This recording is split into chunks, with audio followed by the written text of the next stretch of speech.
नमस्कार, आपके साथ मैं सानिया जैन। मृदुभाषी के खास सेगमेंट 7 PM शो में आप सभी का स्वागत है। शो की शुरुआत करते हैं ताउते तूफान से हुई नुकसान की खबर से। चक्रवाती तूफान ताउते महाराष्ट्र में भारी तबाही मचाकर आगे बढ़ गया। इससे 6,349 से ज्यादा गांव प्रभावित हुए हैं। 11 लोगों की मौत हुई है। जान गंवाने वालों में से 4 रायगढ़ जिले से, रत्नागिरी और ठाणे से 2, सिंधुदुर्ग और धुले से 1 व्यक्ति है।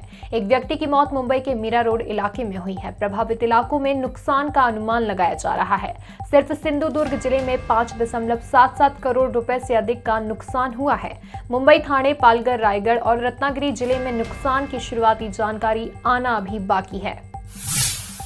देश में कोरोना की दूसरी लहर की रफ्तार कम होने लगी है। बीते दिन देश में 2,63,021 लोगों में कोरोना की पुष्टि हुई, जबकि रिकॉर्ड 4,22,391 लोगों ने कोरोना को मात दी। ये एक दिन में कोरोना से ठीक होने वालों का सबसे बड़ा आंकड़ा है। ये लगातार दूसरा दिन रहा जब एक दिन में 3 लाख से कम संक्रमित मिले। हालांकि मौत का आंकड़ा चिंता बढ़ाने वाला है। सोमवार को देश में रिकॉर्ड 4,334 संक्रमितों की मौत हुई। ये भी एक दिन में जान गंवाने वालों का सबसे बड़ा आंकड़ा है। इलाहाबाद हाईकोर्ट ने 1 महीने के अंदर तीसरी बार उत्तर प्रदेश सरकार को कड़ी फटकार लगाई है। कोरोना की दूसरी लहर से संसाधनों की कमी और गांव में बदहाली को देखते हुए कोर्ट ने सरकार पर तल्ख टिप्पणी की। कोर्ट ने सोमवार को कहा कि प्रदेश के गांव और कस्बों में चिकित्सा व्यवस्था राम भरोसे चल रही है। समय रहते इसमें सुधार न होने का मतलब है कि हम कोरोना की तीसरी लहर को दावत दे रहे हैं। कोर्ट ने कहा कि 20 बेड वाले सभी नर्सिंग होम और अस्पतालों के 40% बेड आईसीयू के लिए रिजर्व रखे जाएं। कोरोना की दूसरी लहर में गंगा नदी में लाशें बह रही थी तो किनारों पर रेत में ना जाने कितने शव दफन थे। उत्तर प्रदेश के कई शहरों से ऐसी तस्वीर सामने आई थी। कई जिलों में लाशें गंगा में बहाने का खुलासा होने के बाद यूपी सरकार ने गंगा किनारे के जिलों में सख्ती काफी बढ़ा दी थी।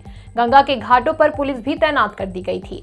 सरकारी सख्ती के बावजूद अभी भी गंगा में लाशें बहकर आ रही हैं। प्रशासन जैसे तैसे उन्हें निपटाने में जुटा हुआ है। ऐसा ही एक मामला बलिया में सामने आया, जहां पुलिसकर्मी ने लाश को गंगा से निकालकर उस पर पेट्रोल छिड़का और फिर चिता पर टायर रखकर आग लगा दी। छत्रसाल स्टेडियम में जूनियर गोल्ड मेडलिस्ट पहलवान सागर की हत्या मामले में दिल्ली की रोहिणी कोर्ट ने आरोपी सुशील कुमार की जमानत याचिका खारिज कर दी। मंगलवार को इस मामले में सुनवाई हुई। इसके बाद शाम 4 बजे कोर्ट ने अपना फैसला सुनाया। फरार चल रहे सुशील कुमार पर दिल्ली पुलिस ने 1 लाख रुपए का इनाम भी रखा है। इसके साथ ही उनके पीए अजय की सूचना देने पर भी 50,000 रुपए का इनाम है। सुशील और अजय के अलावा अन्य आरोपियों के खिलाफ गैर जमानती वारंट भी जारी किया गया है। जो बाइडेन एडमिनिस्ट्रेशन दुनिया के उन मुल्कों की फिर मदद करने जा रही है जहां कोरोना वायरस से हालात खराब हैं। राष्ट्रपति जो बाइडेन ने सोमवार रात को कहा कि अमेरिका जून में 2 करोड़ वैक्सीन डोज डोनेट करेगा। बाइडेन की इस घोषणा के एक दिन पहले ही WHO चीफ टेड्रोस घेब्रेयेसस ने अमीर देशों की आलोचना करते हुए कहा था कि वे अपने यहाँ बच्चों और युवाओं को वैक्सीनेट कर रहे हैं, जबकि इन्हें जरूरत नहीं है। WHO चीफ ने कहा था कि बेहतर होगा कि अमीर देश अपनी जिम्मेदारी समझें और उन मुल्कों को वैक्सीन दे जहां अभी तक फ्रंटलाइन वर्कर्स को ही वैक्सीनेट नहीं किया जा सका है। करीब 5 महीने बाद ब्रिटेन के रेस्टोरेंट, पब और बार को इंडोर सेवा देने की मंजूरी मिल गई है। आधी रात से ही लोग पबों और बार के बाहर सैकड़ों की संख्या में पहुंच गए थे, पर fast food, restaurant, hotel industry से जुड़े लोग चिंतित दिखे। दरअसल 3 लॉकडाउन और ब्रेक्जिट के बाद अच्छे शेफ, बारटेंडर, वेटर और डाइनिंग स्टाफ की भारी कमी हो गई है। नियोक्ताओं और एजेंसियों का कहना है कि अच्छे और अनुभवी लोग अनिश्चितता के चलते दूसरी नौकरियों में चले गए हैं। आज के शो में बस इतना ही। कल फिर मुलाकात होगी देश विदेश की बड़ी सुर्खियों के साथ। तब तक के लिए आप देखते रहिए मृदुभाषी।